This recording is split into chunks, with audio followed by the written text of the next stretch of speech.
I never thought I'd find myself in a situation like this. My life with Sarah had once felt perfect, at least. That's what I told everyone and what I believed for the better part of our marriage. We had been together for 6 years, a solid couple in our 30s. I worked as a software developer and she was a nurse. Both of us were busy with our careers but made time for each other. We had our routines, our inside jokes, and a good circle of friends. But lately, something felt off. It started with her being distant. At first, I chalked it up to work stress. Sarah had been picking up extra shifts, and I figured it was just the usual grind. I noticed she was often glued to her phone, her conversations becoming more secretive. When I asked about it, she would brush me off, claiming it was just work-related stuff. I wanted to trust her, but that nagging feeling in my gut wouldn't go away. One evening after dinner, Sarah announced she was going for a walk. I raised an eyebrow but didn't think much of it. She often did that to clear her head. It was a warm evening, one of those nights that felt perfect for a stroll.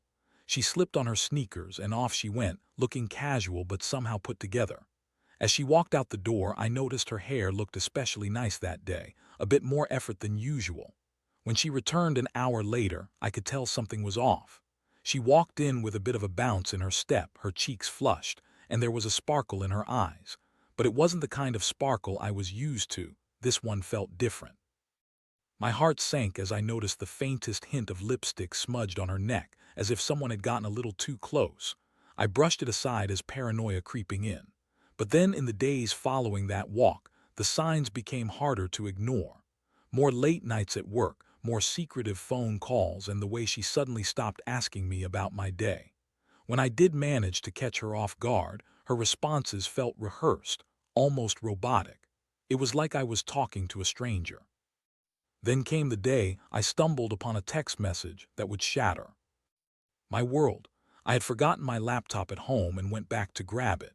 When I opened the lid, I saw her phone on the counter unlocked. Out of sheer curiosity and a growing sense of dread, I picked it up and opened her messages. There it was, loud and clear, a text from a guy named Mark inviting her to meet up. The message was flirty, filled with emojis, and the last line sent chills down my spine. "Can't wait to see you again, babe." I felt like I had been punched in the gut. I dropped the phone, barely able to breathe. My mind raced with disbelief. How could she? I thought we were happy. I picked up the phone again, my hands shaking, going through the messages. There were more. Pictures of them together, messages exchanged late at night. It was all there, confirming my worst fears. She was cheating on me. When she walked in later that evening, I confronted her. My heart raced as I demanded answers, my voice trembling with anger and betrayal. "Who is Mark?" I asked, trying to keep my composure. Her face paled, a look of shock, and then immediate defiance crossed her features. "What are you talking about?" She responded, her eyes darting, searching for an escape. I could see the lies formulating before they even left her lips. I tossed the phone onto the table, glaring at her like it was the most damning piece of evidence in a courtroom. She stammered, "It's not what you think. He's just a friend." I could feel the anger boiling over. "A friend? A friend doesn't text you like that," I shouted. The denial and excuses just poured out of her like a flood. It was infuriating to watch her twist the narrative, claiming it was all harmless. The bitterness in her voice only made my heart sink deeper. I wanted to scream, to shake her and make her see the truth of what she'd done, but all I could do was listen to her try to spin her web of lies. As the evening unfolded, I felt a whirlwind of emotions: anger, sadness, confusion. I never expected to be in this place, confronting the lies of someone I loved so deeply. The betrayal weighed heavily on me, churning inside like a storm ready to break. To think, just a few months ago we were laughing together, planning vacations, and now here we were, teetering on the edge of destruction. My heart ached and I felt myself spiraling into a pit of despair. What was I going to do now? I needed to think and figure out how to deal with this betrayal. I spent the night tossing and turning, my mind racing. I didn't want to drown in despair, but I also didn't want to ignore what Sarah had done. I had to make a decision on how to move forward. The next few days were a blur. I couldn't focus on work, and my usual routine felt like a distant memory. Every time I walked into our home, I was reminded of the betrayal. I avoided Sarah as much as I could, and when I did see her, it was awkward. She tried to act as if nothing had happened, but the tension hung in the air like a thick fog. I could see she was anxious, but I didn't care. I was filled with anger, and all I wanted was to confront her with the truth. I had a plan brewing in my mind. I didn't want to confront her again until I had everything lined up. I needed proof, not just her word against mine. I started gathering evidence, digging deeper into her life. I looked through her social media accounts, every comment, every like, and it was all there. Little pieces that painted a picture of someone who had been living a double life. It was infuriating and heartbreaking. One evening, I decided to follow her when she left for another walk. My heart raced at the thought of what I might discover, but I knew I had to take that chance. I waited until she slipped out the front door, and then I quietly followed her from a distance. She walked through the neighborhood, and as I reached the corner where I could see her, I noticed she stopped at a park bench. My heart dropped when I saw Mark, who I now recognized from the pictures, waiting for her. I watched from the shadows, my fists clenched as I saw them embrace. The way he pulled her closer, whispering in her ear, made my stomach turn. I couldn't hear what they were saying, but the way they smiled at each other was enough to confirm my worst fears. They were more than just friends, and it was sickening to watch. I felt like a ghost watching my life unravel before my eyes. As I stood there watching them, I went through a whirlwind of emotions. Anger surged through me, but there was also a profound sadness that I couldn't shake off.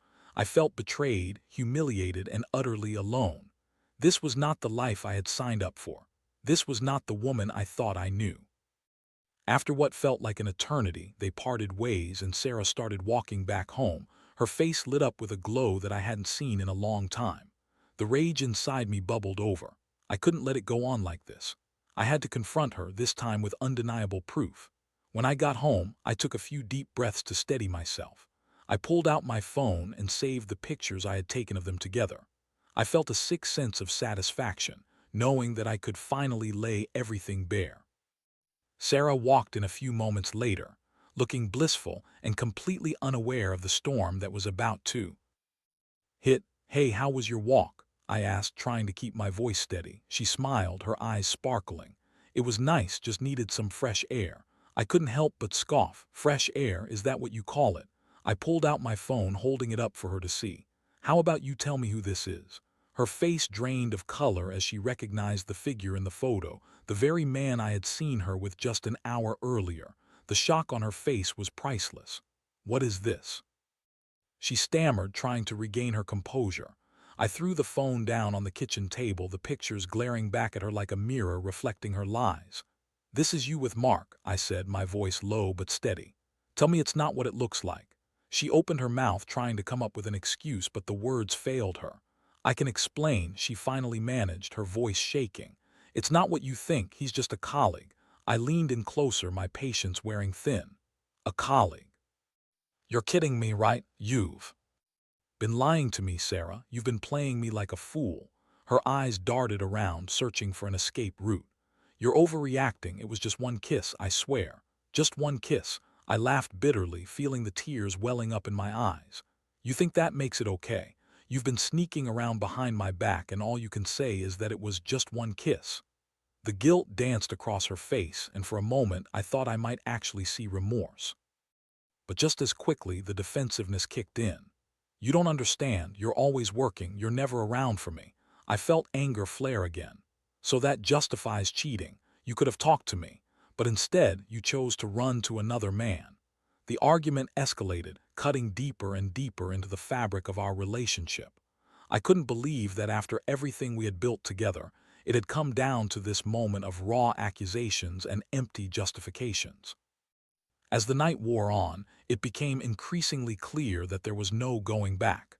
I felt like I was standing on the edge of a cliff, ready to jump into the unknown. I needed to figure out what I wanted, what I deserved. In that moment of confrontation, I realized I was no longer the same person. I was filled with a mix of anger, sorrow, and a hardening resolve. This could no longer be about Sarah and her lies. It had to be about me. I needed to reclaim my life, with or without her. It was time to make a decision on how to move forward, and the path ahead was murky at best. But one thing was clear. I wasn't going to let her get away with this without consequences. I just needed to figure out what that consequence would be. After that explosive confrontation, I found myself in a state of turmoil. I couldn't sleep. Every time I closed my eyes, I was plagued by images of Sarah and Mark together, laughing and enjoying each other's company, while I sat at home, blissfully unaware. The betrayal was a heavy weight on my chest, and I felt the familiar comfort of my life slipping through my fingers. I spent a lot of time thinking about what I wanted. I could feel the anger simmering just below the surface, but there was also a deep sadness that threatened to consume me. Part of me wanted to fight for our marriage, to try and understand what had gone wrong, but another part of me screamed for revenge. I was tired of being the good guy, the one who always forgave and understood. I wanted her to feel the pain she had inflicted on me. I decided to take my time and think things through. I started gathering information, not just about Sarah's affair, but about our marriage as a whole. I went through old texts, emails, and even social media posts from when we first got together. I wanted to remember what it was like before everything went downhill. But even those memories felt tainted now, like looking at a beautiful painting that had been vandalized. One evening, after another awkward dinner where Sarah pretended nothing was wrong, I decided to act. I couldn't let her think she could just brush this under the rug. I had to show her that I was serious and that I wouldn't be a doormat. So I called up my best friend, Mike, who had always been there for me. We met at a bar and I laid everything out for him, from the initial signs of trouble to the explosive confrontation. Mike listened intently, his face grim as I recounted the details. "Dude, you can't just let her get away with this," he said, leaning forward. "You have to do something that makes her realize what she's lost." I considered his words. Revenge was a dangerous game, but I couldn't shake the feeling that Sarah needed a wake-up call. "What do you suggest?" I asked, half expecting to hear something drastic. "Why don't you start dating again, just to make her jealous?" he proposed, a smirk creeping onto his face. "It's a classic move and it might just hit her where it hurts the most, show her what she's missing out on." I chuckled darkly, the idea igniting a spark of rebellious excitement. "You know what? Maybe you're right. It might be time for her to see the consequences of her actions." We spent the rest of the night discussing the logistics. I would create a fake dating profile on an app, and I could casually mention dates to Sarah, letting the information slip as if it were no big deal. The thought of seeing the look of envy on her face fueled my determination. I knew it was a petty move, but at that moment, all I cared about was making her feel the pain I had felt. When I got home that night, I felt a strange sense of empowerment. I started creating my profile, picking the best pictures of myself that I could find, and crafting a bio that seemed genuine but enticing. I wasn't looking for a serious relationship, just some fun and a way to rattle Sarah's cage.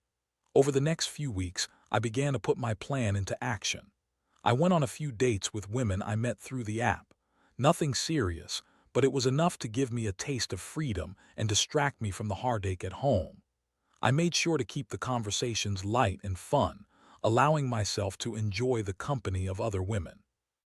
But I also let little details about these outings slip into conversations with Sarah, all designed to make her question what she had taken for granted. The first time I mentioned the date, I remember the way her eyes narrowed. "So you're just going to start dating now, just like that?" she asked, her voice dripping with disbelief. "Why not? You've been out with Mark, haven't you?" I shot back, my heart racing as I watched her reaction. There was a flicker of jealousy in her eyes that I savored. From that moment on, I made it a point to casually bring up my new dating life. I was careful to keep it vague, just enough to keep her on edge. The effect was immediate. I could see her trying to mask her discomfort, but the tension in her body betrayed her. She was losing her grip on the narrative, and I felt a rush of satisfaction every time I saw her reaction. As the days passed, I noticed something changing in her demeanor. She started to dress up a little more around the house, putting extra effort into her appearance. At first, I thought it was just a coincidence, but then I realized she was trying to compete with the new women in my life. It was both amusing and heartbreaking to watch. One night, Sarah came home from work in a new dress, a stunning red number that hugged her curves perfectly. It was a dress I had never seen before. My heart sank knowing she had probably worn it for Mark, but the sight of her trying to impress me was a bittersweet moment. I could see she was trying to rekindle something, but deep down, all I could feel was resentment. "Nice dress," I said, attempting to keep my tone neutral. "Thanks," she replied, a nervous smile creeping across her face. "I thought I'd try something new." I raised an eyebrow. "Interesting choice. I'm sure you'll get a lot of compliments." The words hung heavy in the air, laced with sarcasm. I could see her struggling to maintain her composure. It was clear she was feeling the pressure, and I couldn't help but feel a sense of victory. Yet, amidst the chaos of my plans, I felt twinges of guilt. I didn't want to hurt her, but I needed her to understand the gravity of her actions. I was caught in a web of my own making, and the line between revenge and healing was starting to blur. The days turned into weeks, and while I enjoyed the thrill of dating and watching her squirm, I also felt the emotional toll it was taking on me. I still loved Sarah, despite everything. It was hard to reconcile those feelings with the anger that consumed me. As I navigated this complex situation, I wondered what my ultimate goal was. Was I trying to save the marriage, or was I simply seeking retribution? The journey became more complicated, but one thing remained clear. I had to find a way to turn this pain into something meaningful, either by healing the wounds or moving on altogether. But the question lingered. How much longer could I keep this charade up before the truth came crashing down? And when it did, what would be left of us? The answers felt as elusive as the love we once shared. As I continued with my plan, the tension in our home reached a boiling point. I could feel the walls of our marriage closing in, suffocating me with every lie I told, every casual mention of my dates. But with every passing day, I also witnessed Sarah scrambling to keep up appearances, trying to win me back while simultaneously grappling with the consequences of her actions. The emotional roller coaster was dizzying, but part of me relished this newfound power. One evening, after I had been out with a woman named Jenna, a vivacious and fun person who had a way of making me forget my problems, I returned home to find Sarah waiting for me. She was sitting on the couch, her knees pulled to her chest, staring blankly at the television. The moment I walked in, her eyes flicked to me, searching for something: approval, anger, maybe even regret. "How was your night?" she asked, her voice flat as if she already knew the answer. "Pretty good," I replied casually, trying to keep my tone light. "Jenna is great company. We went to that new bar downtown. You'd love it." I could see the way her jaw tightened, the way her fingers gripped the fabric of her jeans. "What did you two talk about?" she probed, trying to sound nonchalant but failing miserably. "Just the usual. Work life, that kind of stuff," I said, even though I could feel the weight of my words, each one a dagger aimed at her heart. "She's really fun to hang out with." The way Sarah's smile faltered told me everything. Her facade was cracking, and I couldn't help but feel a rush of satisfaction. I was playing a dangerous game, but I was too far in to turn back now. That night, as I lay in bed, I could hear her moving around the house. I could sense the turmoil in her heart, the inner battle she was fighting. I had seen it in her eyes. She was struggling with the reality of what she had done and the fear of losing me for good. I wanted to confront her, to rip off that mask, but part of me hesitated. I didn't want to show too much vulnerability, not yet. Eventually, the silence was broken. Sarah entered the bedroom, her expression unreadable. "Can we talk?" she asked quietly. I propped myself up on one elbow, feigning indifference. "About what?" "About us," she said, her voice trembling. "I can't keep pretending everything is okay. I miss you, I miss us." The words stung. I wanted to scream at her, to tell her how much she had hurt me, but instead, I remained silent, waiting for her to continue. "I know I messed up," said, tears welling in her eyes. "I don't know what I was thinking. Mark was a mistake, I thought. I thought I wanted something different, but it was all just a distraction. I want to fix this. I want you back." Her vulnerability was a double-edged sword. I could see the sincerity in her eyes, but at the same time, I questioned how genuine her feelings were. Was this truly remorse or just fear of losing me? "Do you really think it's that easy?"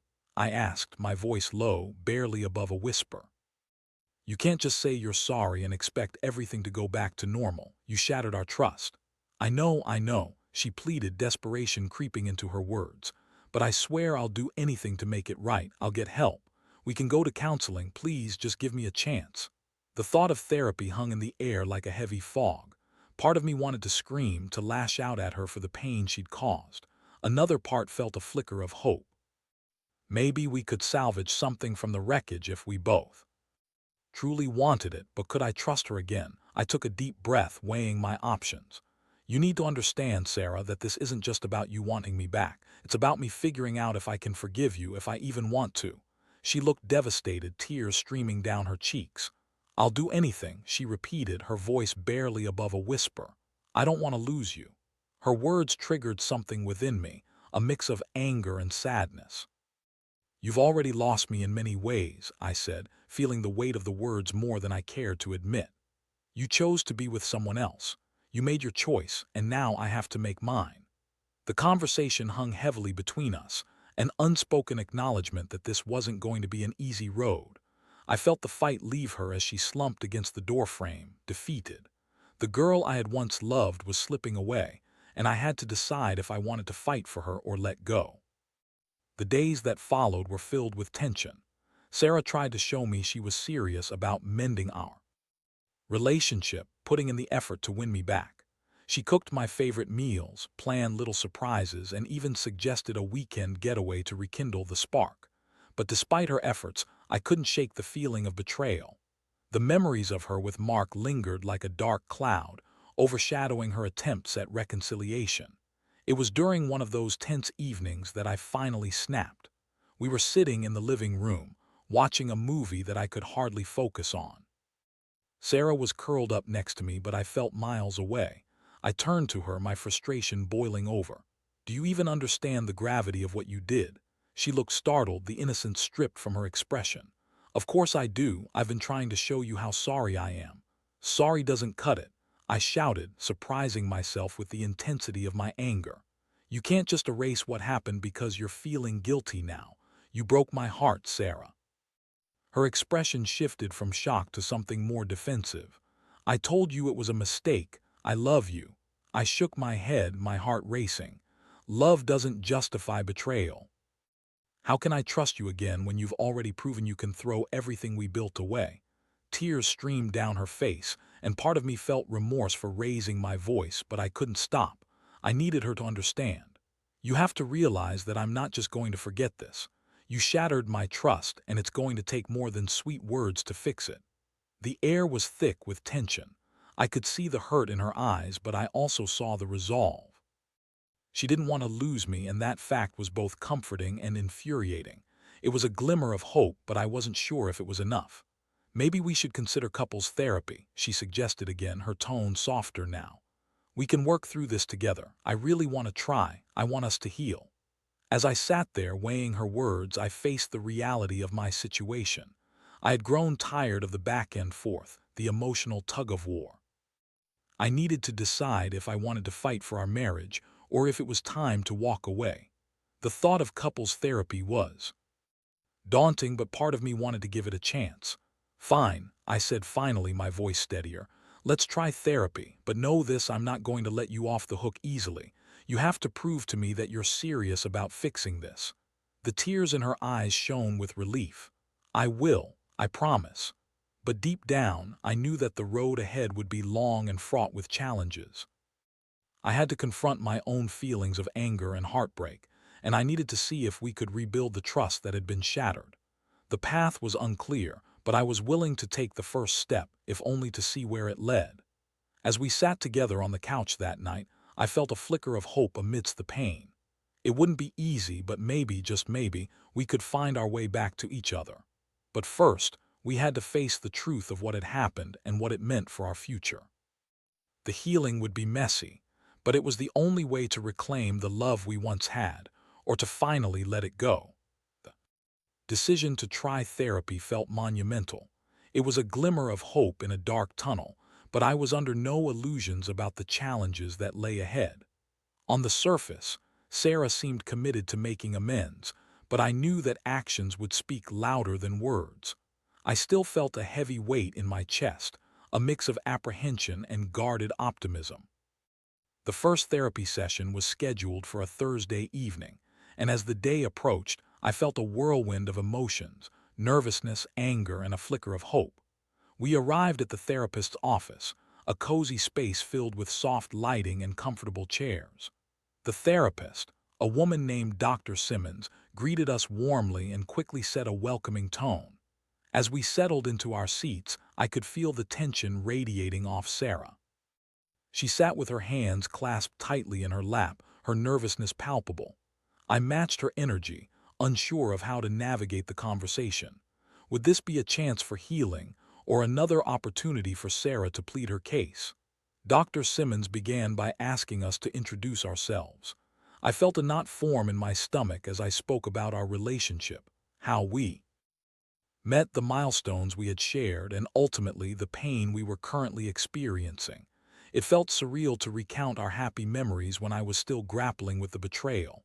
When it was Sarah's turn, she took a deep breath before speaking. "I know I messed up," she said, her voice shaky. "I never meant to hurt him.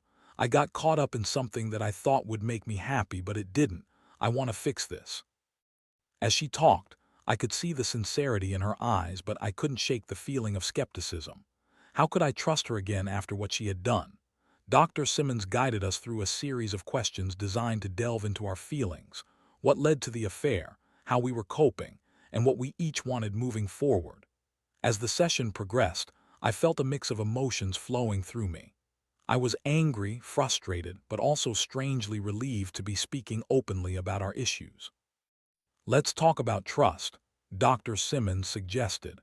"Trust is foundational in any relationship, and it's clear that this has been severely impacted.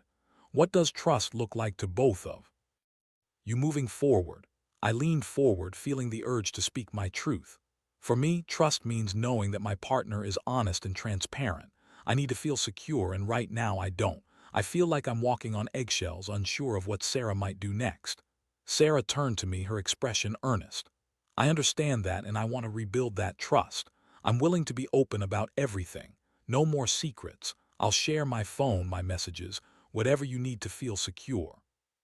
The room fell silent for a moment, and I could feel the weight of her words. Part of me wanted to believe her, but another part felt the sting of doubt. "It's going to take more than just openness," I replied. "I need to see sustained effort over time. I need to believe that you truly want to make this work." Dr. Simmons nodded, encouraging us to express our feelings without fear of judgment. We talked about the pain, the anger, and the longing for something we once had. As the session wore on, I could feel a small shift in the atmosphere. It wasn't a magical solution, but it was a start. Weeks passed, and with each therapy session, we peeled back layers of our relationship. We explored the roots of Sarah's infidelity, her insecurities, and how I had unintentionally contributed to the emotional distance between us. It was uncomfortable but necessary work, forcing us to confront truths that we had both been avoiding. Through it all, I noticed another shift. Sarah was more attentive, more present. She would leave little notes for me, small gestures of affection that reminded me of the woman I fell in love with. But with every ounce of progress, I also felt a twinge of anxiety. Was it real? Or was she merely trying to placate me? One evening, after a particularly intense therapy session, Sarah and I found ourselves sitting on the couch, the air thick with unspoken thoughts. "Can we talk about Mark?"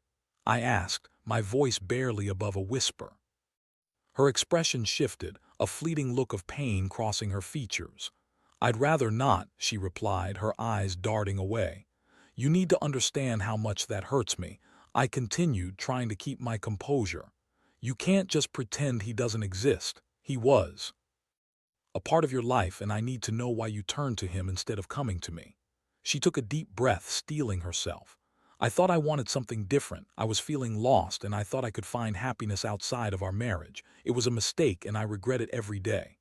I shook my head, my heart heavy with conflicting emotions. "But it's more than just a mistake. You chose him. That's what I'm struggling to understand." "I know," she said, tears welling in her eyes. "And I wish I could take it all back, but I can't. All I can do is prove to you that I want to make this work." As we sat there, I realized that healing wasn't a linear path. There would be good days and bad days, moments of connection and moments of pain. It was a process and it would take time. But as the weeks turned into months, I felt a gradual shift in my heart. I was starting to let down my guard, allowing myself to hope again. One night, as we were binge-watching a show on the couch, I noticed Sarah glancing at me, a soft smile on her face. "You know," she said, her voice light, "I really do love you. I don't want to lose that." I turned to her, feeling a warmth spread through me. "I love you too, but we have to keep working on this. Trust doesn't just come back overnight." She nodded, understanding the weight of my words. "I'm committed to doing whatever it takes. I want to show you that I'm serious." As I looked into her eyes, I saw a flicker of the connection we once had. It was fragile, but it was there.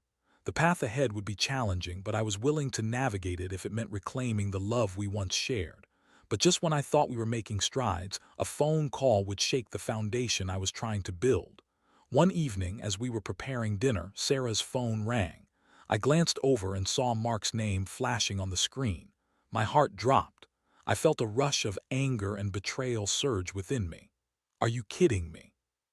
I shouted, unable to contain my emotions. "Why is he calling you?" Sarah's face paled and I could see the panic in her eyes. "I don't know, I swear I'm not talking to him." But the damage was done. In that moment, all the progress we had made crumbled around us. The past came rushing back, and I felt like I was right back at square one, staring down the barrel of heartbreak once more. "Answer it," I demanded, my voice shaking with intensity. "Let me hear what he has to say." She hesitated, fear written across her face. "I can't. I don't want to talk to him. I don't want to go back to that." "But you have to. You need to cut all ties if we're going to make this work." As I watched the chaos unfold, I realized that the path to healing was fraught with setbacks. I had been hopeful, but now I felt the familiar sting of betrayal lapping at my heels. I didn't know how much more I could take. The looming question of whether our love was strong enough to withstand the weight of the past hung over us like a dark cloud, ready to unleash a storm at any moment. Would we be able to navigate this new challenge, or was this the breaking point that would finally send us spiraling apart? As I stared into Sarah's eyes, I knew we had a monumental decision to make. It was time to confront the past once and for all and decide if our future was worth fighting for. The tension in the room was palpable, a thick fog of uncertainty hanging over us. I could see the dread in Sarah's eyes, mirroring the turmoil that churned within me. When the phone rang, it felt like our progress was being put to the ultimate test. The very foundation we had been trying to rebuild was now under threat, and all I could think was that this was the moment of truth. "Answer it, Sarah," I urged, my voice strained. "You need to show me you're serious about cutting him out of your life. This is your chance." She stared at the phone, her hand trembling as she reached for it. "I don't want to," she confessed, her voice barely a whisper. "I don't want to go back to that. I'm done with him." "Then prove it," I shouted, frustration spilling over.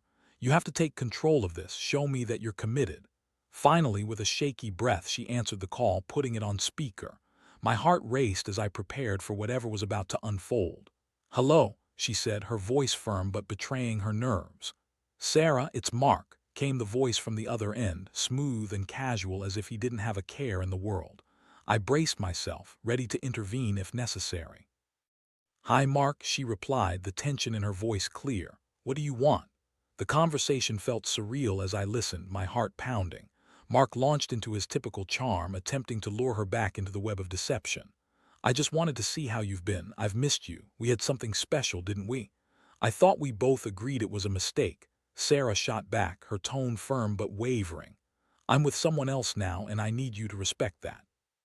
I couldn't help but feel a flicker of pride as I heard her stand up for our relationship. This was the Sarah I needed, strong and resolute in her commitment to me. Mark's voice turned more insistent. "Come on, Sarah, you know we had something real. Don't throw it all away for a guy who doesn't appreciate you. I can give you everything you want." "Everything I want," she scoffed. "You mean the heartbreak and betrayal? I've had enough of that, thanks." For a moment, silence hung in the air as Mark seemed to process her rejection. I watched Sarah's expression harden with determination. "Done with you, Mark. Don't call me again." With that, she hung up the phone, her breath coming out in a shaky rush. The silence that followed felt charged, a mix of relief and uncertainty. I wanted to reach out to pull her into an embrace, but I also felt the ache of doubt lingering in my mind. "Wow," I said, trying to gauge her reaction. You really meant that. She looked at me, her expression a mix of defiance and vulnerability. I meant every word. I want to move forward with you. I took a deep breath, feeling the tension start to lift, but the path ahead still felt murky. This is a huge step, I acknowledged, my voice softer now. But it's only one step, we have a long way to go. I know, she replied, her eyes glimmering with unshed tears, and I'm willing to put in the work. I want to make this right no matter how hard it is. In that moment, I felt a flicker of hope ignite within me. Maybe we could do this. Maybe we could learn to trust each other again, piece by piece.